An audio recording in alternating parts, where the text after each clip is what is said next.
My name is Ava. I am 10 years old, and today I will be interviewing a scientist from the Department of Water Resources. What is your name? My name is Gina. What is your job?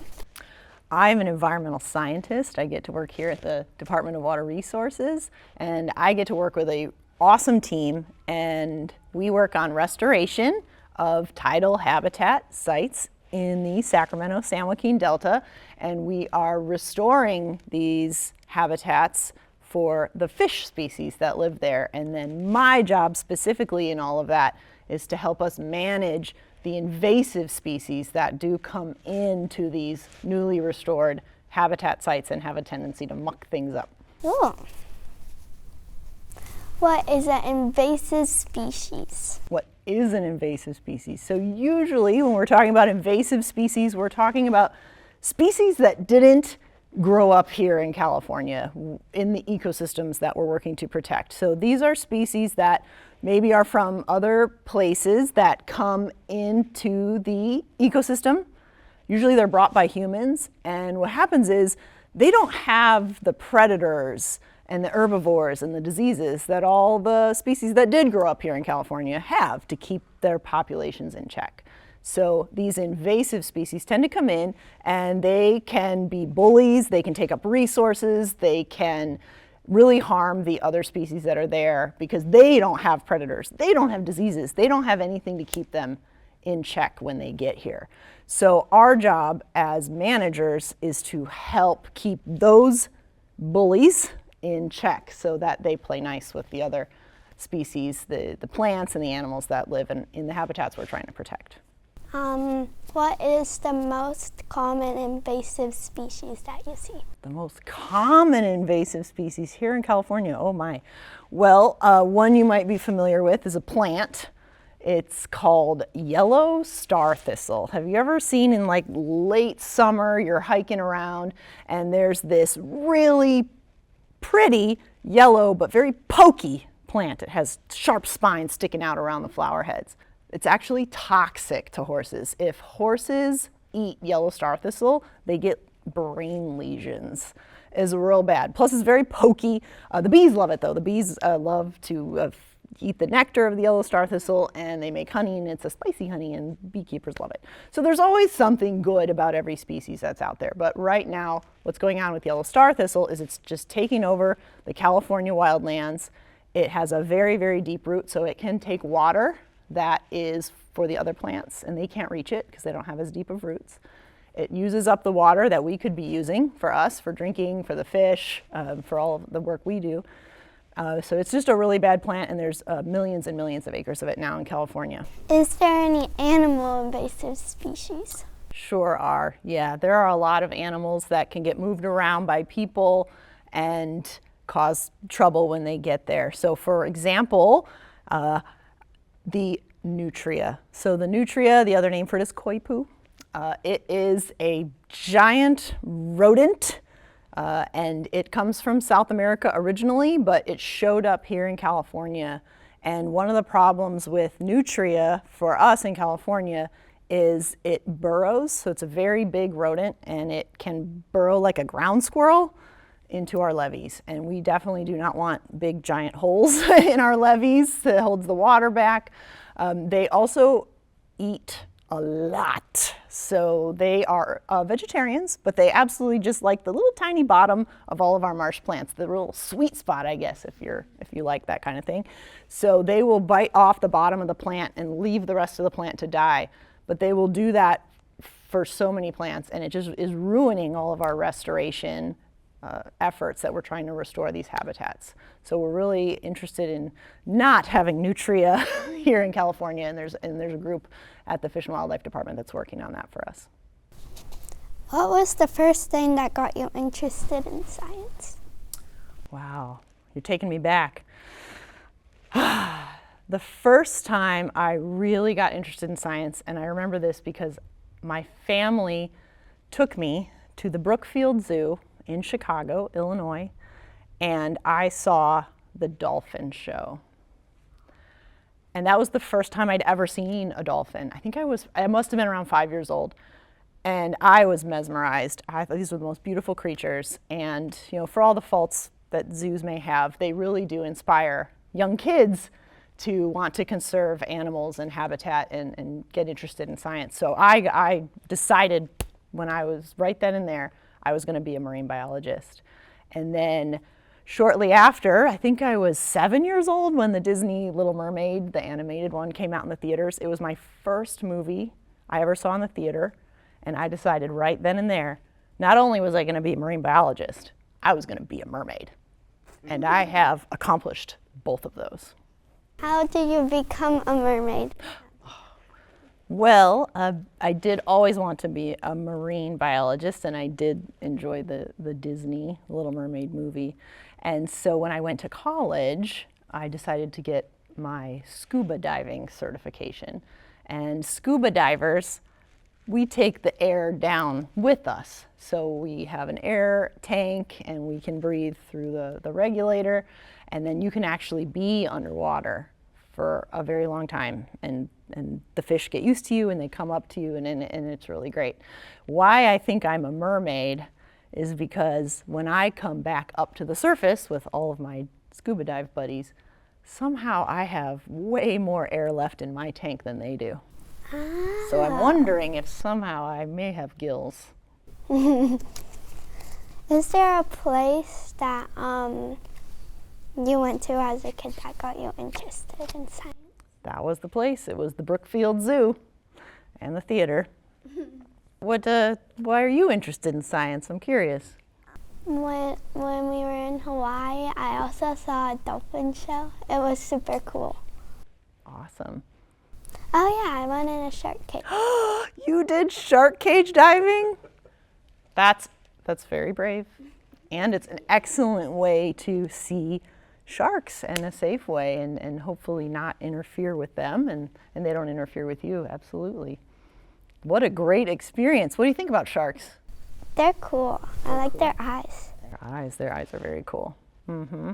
Yes, it's very important to have sharks. They're top predators. They help clean up our oceans.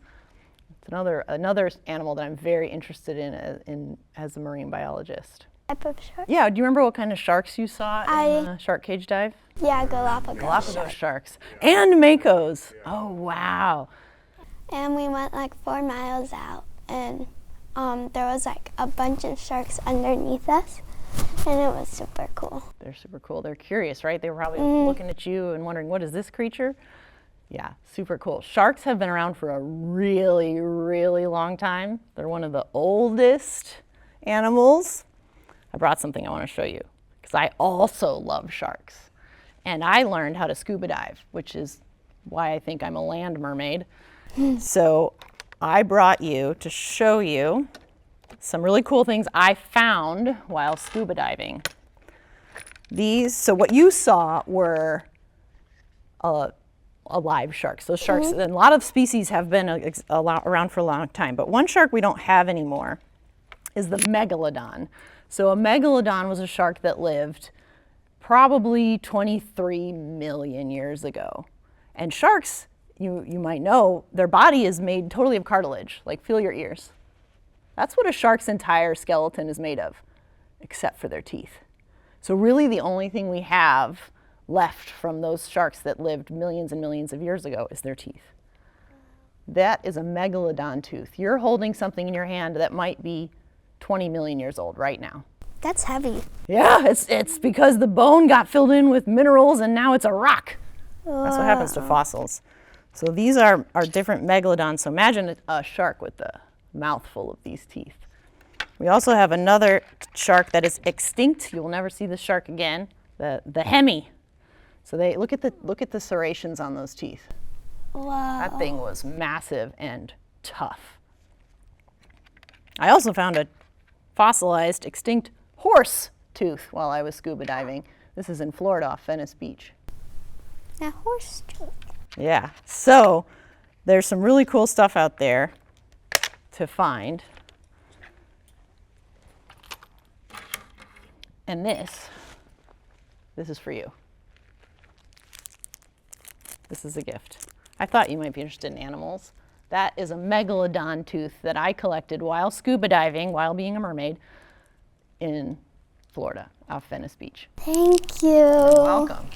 I'll put those back in my little display. Whoop. What was your favorite school science project? My favorite school science project, wow. Well, I got to do a very, very cool science project in college. I went to Eckerd College in St. Petersburg, Florida for marine science. And instead of doing a test at the end of my college years, I decided to do what's called a thesis. And that is where you do a project and an experiment. And then you present your results, and then you don't have to take a test at the end.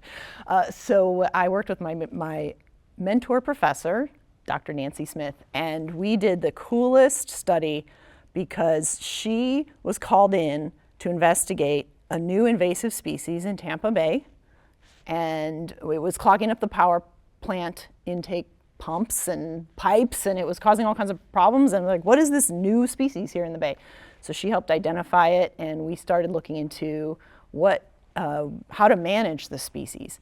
And so I ended up doing a really cool project with her where we were looking at ways to manage the species. Does it have any natural parasites that can help keep it under control? I got to do work out in the Tampa Bay in a marina and look for these mussels and try to find them. It was just really cool, and I learned the difference between basic science and applied science. And basic science is like, how do we know things? Like, what do we want to know? We just want knowledge. Like, what is out there trying to solve the mysteries of the universe? Which is great, and we need lots of knowledge. Applied science is, well, what do we do with that knowledge? How do we use that knowledge to help people? How do we use that knowledge to help the environment that we live in? And so I learned from that project, working with my professor, Nancy Smith, that we really could benefit from a lot more applied scientists. And so that's why I decided to apply my knowledge to practical real-world problems like habitat restoration. What is your favorite thing about your job? Ooh, my favorite thing about my job, I love working with my team. I love working with other scientists, and I love our mission of improving habitat for the fish species that we're working to improve the habitat for. And I always tell my friends so I did go to school for marine science and marine biology, and right now I mostly work on habitat restoration and especially managing invasive plants. But we are managing the habitat for salmon, and salmon is a fish that spends part of its life in the ocean. So there, I'm still a marine biologist. Do you have a lot of friends at your job? I do. Some of my best friends I've met through my job here at DWR. I also keep in touch with a lot of my friends from college.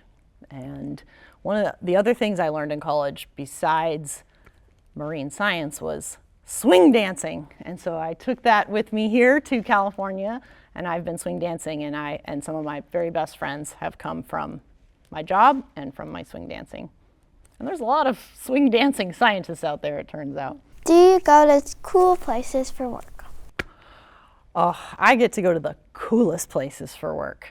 So for my regular job here at DWR, I get to go see our restoration sites. That's actually one of the more fun days on the job, is that my team, they're all boat drivers, boat captains. And so I get to go out on the big boat and get to see our restoration sites and actually see the work that we're doing and watch them go from agriculture to an open tidal wetland where the fish can get in. Like, it's so cool to see that change on the ground. I also volunteer for the California Invasive Plant Council. And so with that group, I was on the board of directors, and I continue to work and volunteer for the organization. And so one of the things they do is they travel around the state and get to see other cool places in California that I would never get to see if I didn't have this opportunity to volunteer for the Invasive Plant Council. So I do get to go to very cool places. Do you think I could get a job at DWR one day? Ooh, yeah, absolutely you could get a job with us. Yeah, I love being a supervisor because I get to hire really cool people and I get to train them up and teach them about the work that we do. And I'm actually hiring right now for a scientific aide. So I'm really looking forward to having a new scientist, a new team member join my team so that we can learn together. And it's just been one of the most fun parts of my job is bringing in new scientists. Thank you, Gina. I've had a lot of fun. Me too. And thank you for watching. Have a great day.